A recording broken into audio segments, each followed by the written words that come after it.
You are now tuned in to the Storm Tracker podcast.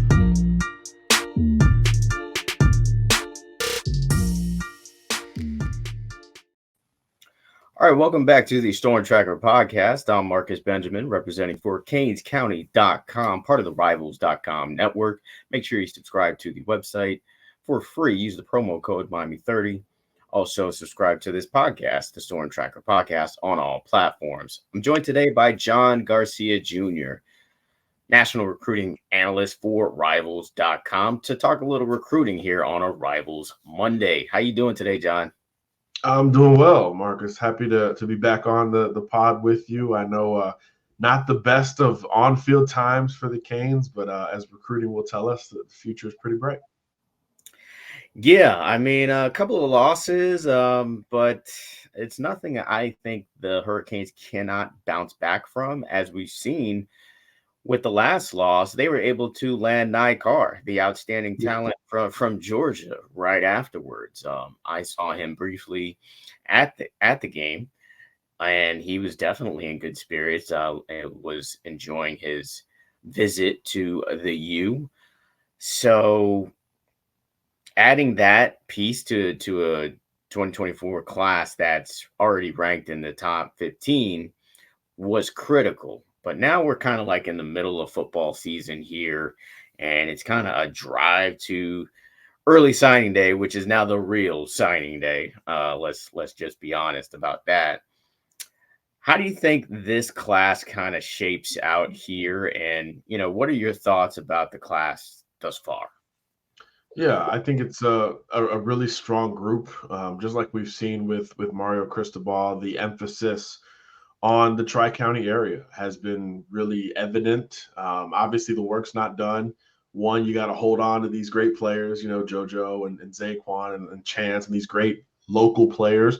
But on the other side, you're still working to, flip and stay in the game with Jeremiah Smith and LJ McCray. So the local angle, I think, is probably as strong as anybody could have expected a couple of cycles in for Mario and this coaching staff that all sort of deserve their own due. And like you said, top 15 class, now up to 12 after the Carr commitment, and he could be a 5-star bump for us in the future. We've already put it on paper that he's pushing for that 5th star. He just set the school record at Colquitt County for touchdown receptions, and that's one of the storied high schools in South Georgia. So that is no small feat. This is one of the more complete wide receivers in the country. So I do think that 5th star is a possibility, which would bump Miami up even more. And obviously there are more targets out there. So the possibilities of another top 10 type class are right in arm's length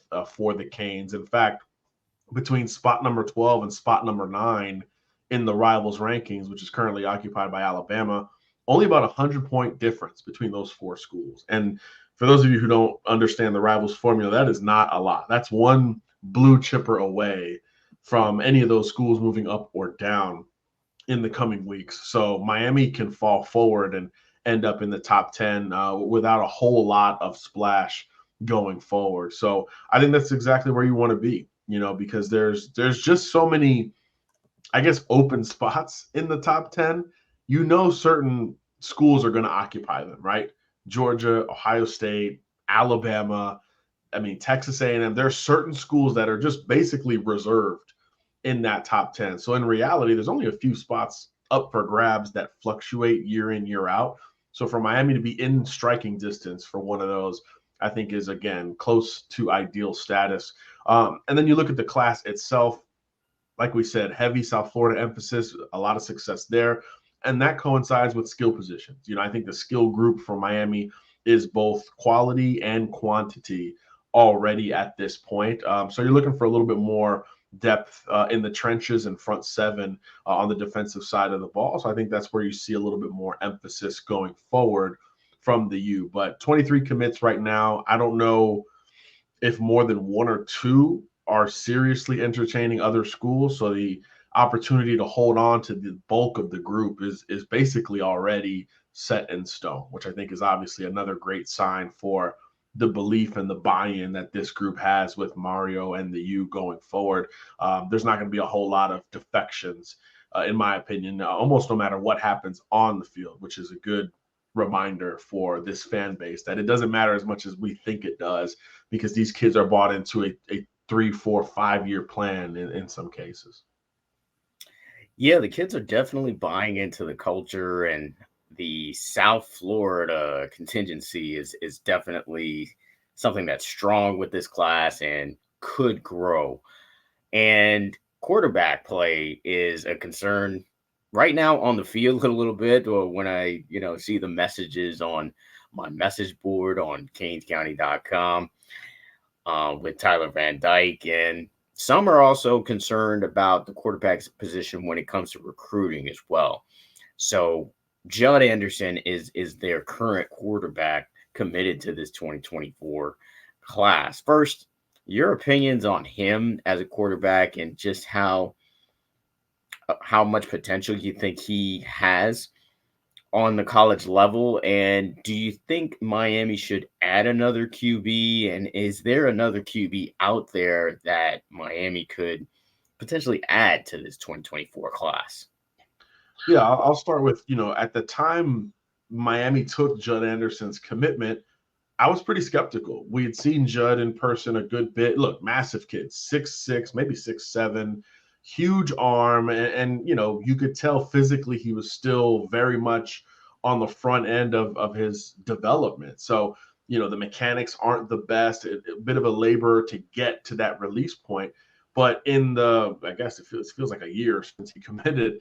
And he transferred high schools. He went to a more, modern spread pass first high school as a senior down there near Nicar in South Georgia, playing at Warner Robins.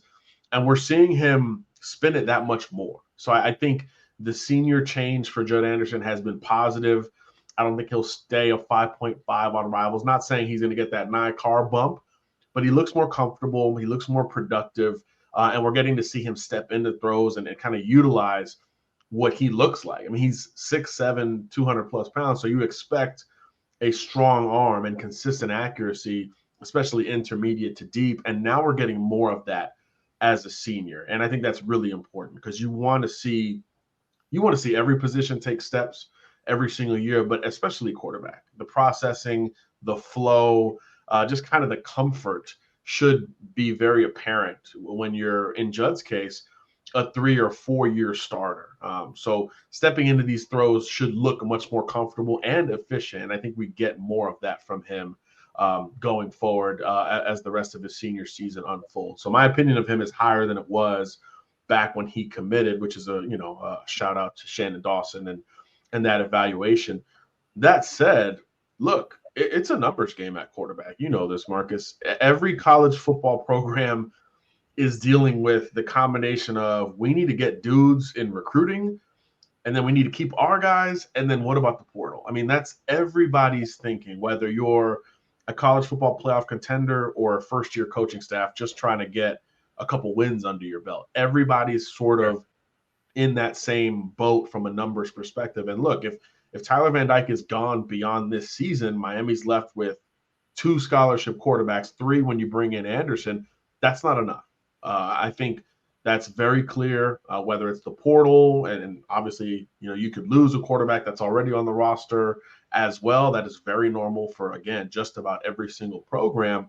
So you got to think numbers wise, the combination of a high school edition or a transfer portal edition, or maybe both, I would say become more and more likely for Miami, depending on how the rest of this season shakes out with TVD. But again, numbers-wise, you can't go into a Power 5 campaign with 3 scholarship quarterbacks. It's just sort of not enough. Some programs have done it, but Miami will theoretically be doing it next year without an experienced guy among those 3 quarterbacks. So I think it opens the door for more opportunity, whether it is another high school arm.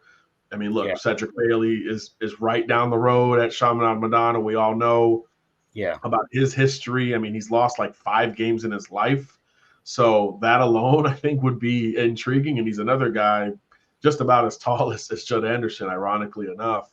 but much more mobile, much more comfortable playing against elite competition. He's sort of the unsung hero of Chaminade Madonna because they have so much talent that he's always the one who kind of gets overlooked. But he has distributed the football incredibly well. He's gotten better as well. I mean, his arm strength looks much improved in 2023. He looks more efficient.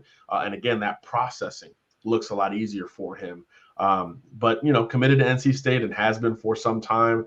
We know Miami has kind of been hot and cold with him at times. So how does that factor in? Alberto Mendoza, state champion at Columbus High School, right there in Miami. Obviously, a ton of ties to the Hurricane program. There has been communication between the Miami staff and Mendoza, who is more of a, I'd say, conventional pocket passer. He's a decision maker, sort of a true point guard out there. Another guy with a ton of experience, championship pedigree. So he's one I'd keep an eye on. And then again, you wonder if Miami's keeping the door open just in general. Will it be a flip candidate? Is there a senior emerging at quarterback that we aren't talking about that is starting to sort of put up numbers, whether it's in the state of Florida or beyond? Those are always possibilities. And again, if you're an OC, if you're a head coach, you always have the door open and the possibility open to say, hey, we need another arm or two. And I think the latter could be very possible for Miami, depending on how the next 2 months shake out. Yeah, it should be very interesting how they play this quarterback position. I love Mendoza, and I also love CJ Bailey as well. I think they are both quarterbacks that Shannon Dawson could develop into great quarterbacks. Right now, they're good players and both committed to, FBS schools and James Madison and NC State. But we'll see if there is a strong push for those two local guys. Mendoza's brother already doing things over there at Cal, by the way. So definitely a lineage of quarterback in the Mendoza household. And also wanted to talk about how Miami kind of, I guess, swung and missed at Aydin Breland and the big defensive tackle out of California, the powerhouse in modern day. And they've been kind of in it with him ever since I think he visited last year. I remember seeing him on campus, and it didn't turn out that way. Breland ends up committing to the Oregon Ducks, and now Miami, has now missed out on a few big defensive tackles in Justin Scott and David Stone, and now Aydin Breland. They do have Dalen Russell and Artavius Jones committed to the class, but you feel like they actually need another interior lineman. Is there someone out there that they could possibly add to this class to make up for missing on some big fish out there? Yeah, well, let me start with the two guys they got committed, because if there's a bigger stock up Hurricane commitment than Artavius Jones, point him out to me, because this is a guy that from the moment he committed and the more we dug into the research and the tape and had a buddy go see him in person, everything is so overwhelmingly positive with his frame and athleticism and potential.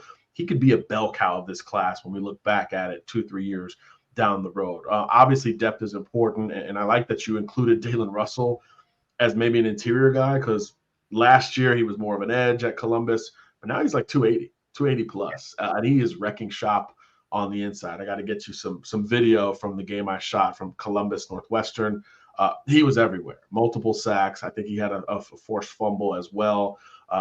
He looks more comfortable on the inside as sort of again, you don't want to throw Aaron Donald's name out there, but just a guy who is quicker than your average interior lineman, but still stout enough to hold the point and play the run game. So not just being an undersized pass rusher on the inside, he's a guy who I think can hold up on the inside. So the foundation in the class is good, but like you said, the big fish, the national recruits, Miami has missed on the defensive interior. So you move forward and you look at a guy like LJ McCray from Daytona Beach, Mainland. I think this recruitment and his projection has changed a lot in the last year. We keep talking about these senior seasons. and how important they are for evaluation, not only for us at Rivals, but more importantly for these college coaches. LJ McCray was a year ago this tight end, defensive end hybrid that everyone thought was long and lean and had this great upside as an edge prospect. We go see him a couple weeks ago. I mean, he's 6'6", 275, and he's still playing outside, but going forward with that frame, you feel like he's going to be an interior type talent. Jason Taylor was at the game. Florida had coaches at the game there as well, and you saw the flashes as to why he's such a big riser again as a senior, much more comfortable on the defensive side of the ball. So he's committing in a few days, October 21st, a couple days after he turns 18. And let me tell you, talking to him after that game, I sent you the audio. He had no idea at that point. He was very much like not frustrated, but almost just stressed, just pressed about the recruiting process, trying to narrow the list from 5 contenders down to 1. So usually when we get to this stage, Marcus, it's like, hey, it's a 2-team race. We think he's going here. If not, this is the team to watch.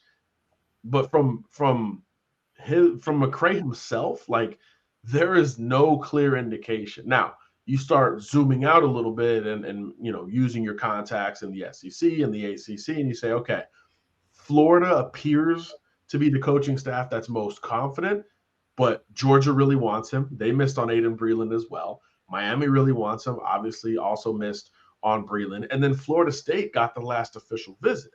So there's really sort of a campaign or an angle for all of these schools going into this race. And I think what makes McCray that much more valuable and harder to predict from a where is he going to go standpoint is he's kind of the last big trenchman on the board after Breland. He's kind of the last big fish among the uncommitted. Obviously, they're going to be flips. They're going to be changes with some of these guys.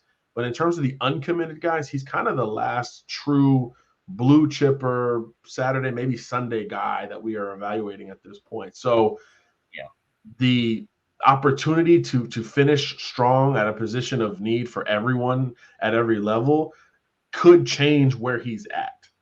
The phone calls, the attention, the effort from these schools, I guarantee you in the last 5 to 8 weeks has shifted because he is the last big fish out there on the defensive line, which is always important. So I think all of that really clouds our job in trying to project it. But again, all of these schools need him. He's been to all of these campuses several times. We know Miami is pushing as hard as it possibly could. There's not a lot left at the position. So I could see this one going in a variety of directions. I think outside of Auburn, you have a legitimate chance for any of those other schools, although LJ will say Auburn as well. They're all in it. He says they're all still in it going into this final decision. So it looks like it's going to be one of those where he's going to wake up on the 21st and see where that gut is trending. So that will be a fascinating decision, not only on the 21st, but beyond, because again, people aren't going to slow down just because that verbal commitment has gone out. It's too close to National Signing Day in December. So I think LJ McCray is going to be a fascinating recruit, both at the end of this week and certainly beyond. Yeah, it will certainly be fascinating to see where he chooses to go. From what I hear as well, I feel like this is like a 4-team race between Georgia, Florida, Florida State, and Miami. And I don't have a beat on where he goes here. I may learn more things, and you may too as the week goes on. But right now, it's a mystery on where LJ McCray will land. And as far as 2024 class, John, I mean, we talked about it. It's currently ranked 12th in the nation. But there's a lot of potential, like you said, with Artavius Jones and Dalen Russell. I don't know, maybe he may get a bump up in rating as well, and other players. How good do you think this class could be? I guess if you could compare it to maybe the 2023 class for Miami, which is performing at a really high level. Obviously, you got Ruben Bain doing amazing things. You got Francis Malinois, who has started every game. And, you've got some other players that are also getting some playing time, like, Damari Brown gets in there. Nathaniel Ray Joseph was in for the North Carolina game for several plays and was in on punt return as well for the Hurricanes. Just as it stands now, does this class really kind of compare to this 23 class? And just what's the potential of it going forward? Yeah, I think so, because you want a little bit of everything, right? You want your no doubter, hey, this guy's going to make plays next year kind of group, and then you want your, hey, we loaded up at this premium position or a big position of need group, and then you have your developmental group. Hey, in a year or two, you're going to start hearing about player X a lot more, and I think this class has all of that within it. In terms of the instant impact guys. Look, we talked about Chaminade in the past. Zaquan Patterson, you guys know, your audience should know by now. I'm as big a fan of his as any analyst in the country. Every single time over 3 years you watched Chaminade play, number 0 has flashed in a big way. And what I like about Zaquan is that he'll do it on defense as usual, as you would expect, but you'll see it on special teams. You'll see it on offense on occasion. He's a football player. He's a guy, especially with the expected transition in the secondary at safety, it would be really, really hard to imagine him not finding a role somewhere the moment he gets on campus there in Coral Gables. And then on the other side of the ball, we've already talked about Nikar. I mean, I think this receiver group, no matter how it shakes out between him and JoJo Trader, Chance Robinson, maybe you cap it with Jeremiah Smith. Even if you don't, this receiver group will almost has to have one guy emerge, right? This is a current receiver room at Miami that's a little bit older. It's pretty experienced. There's going to be some departures.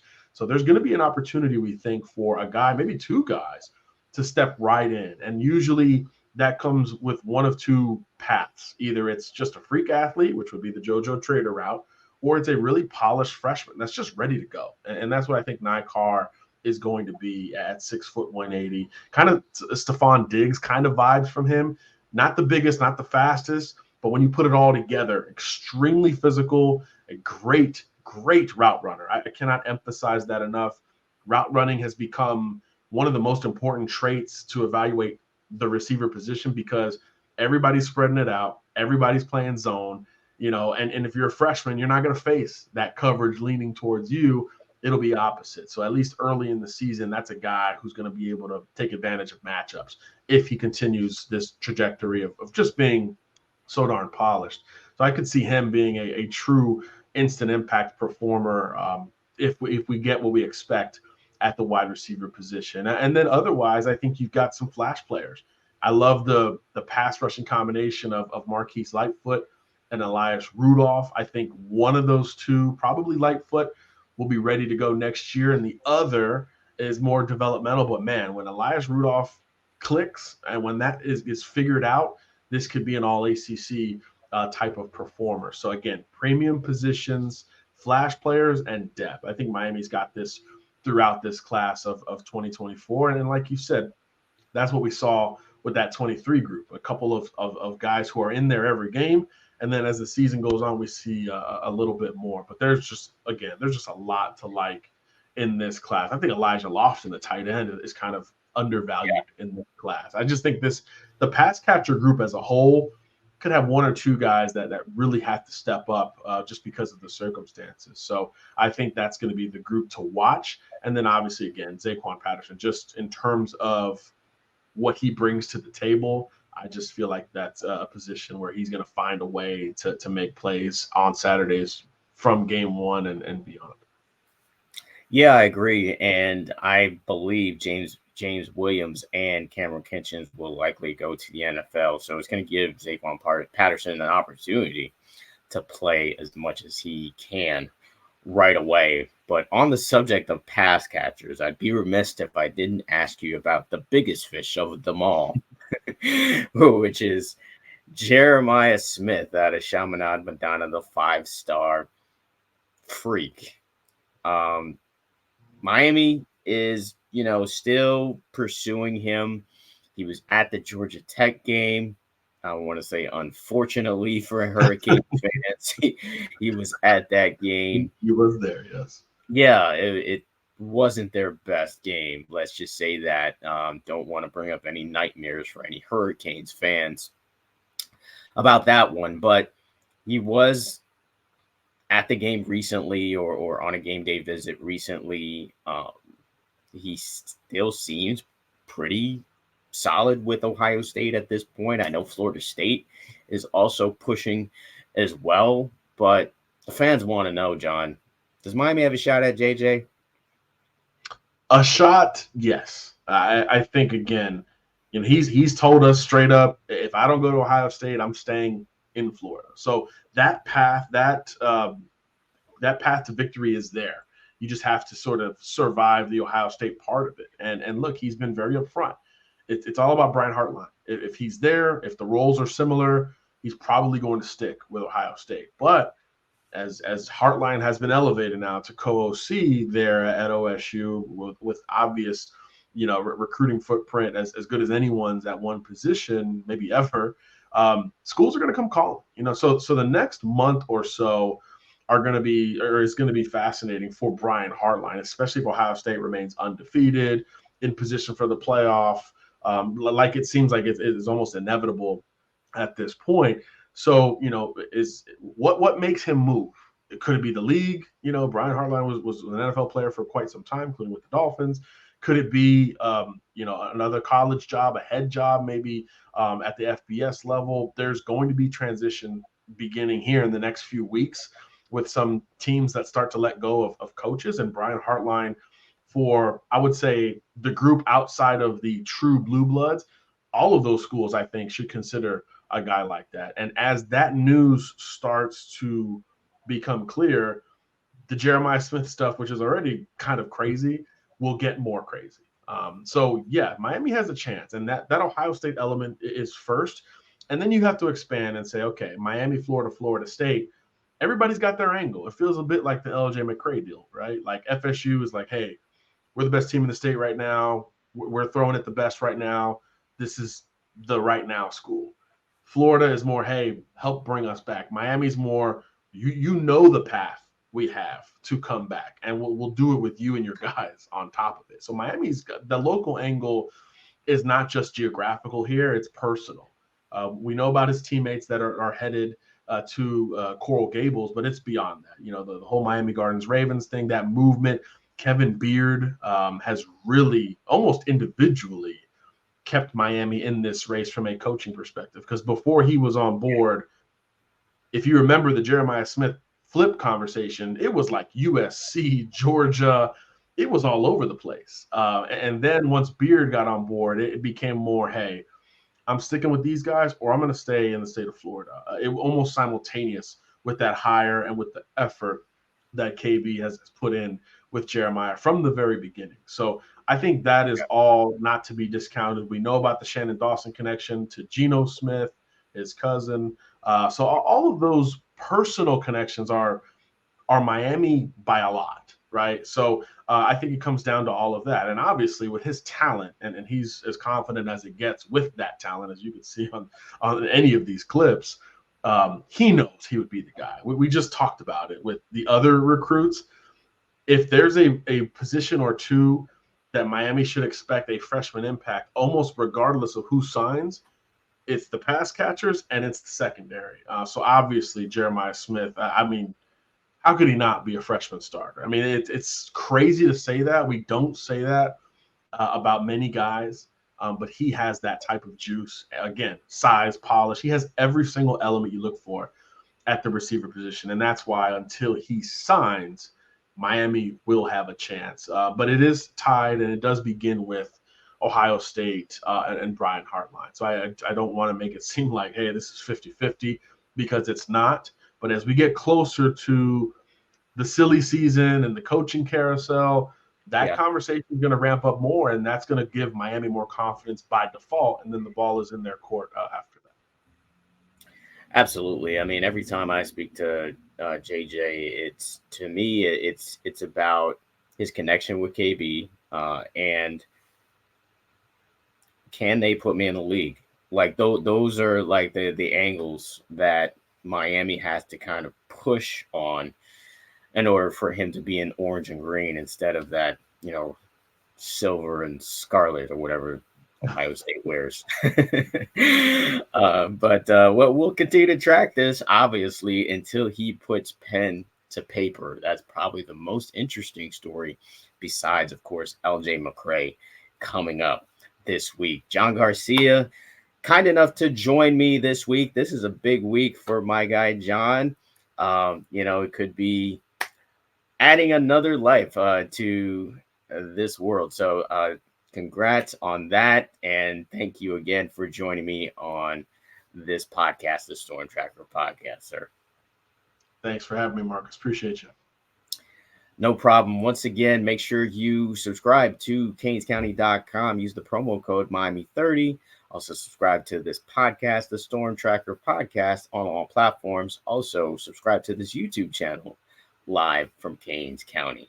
Until the next episode.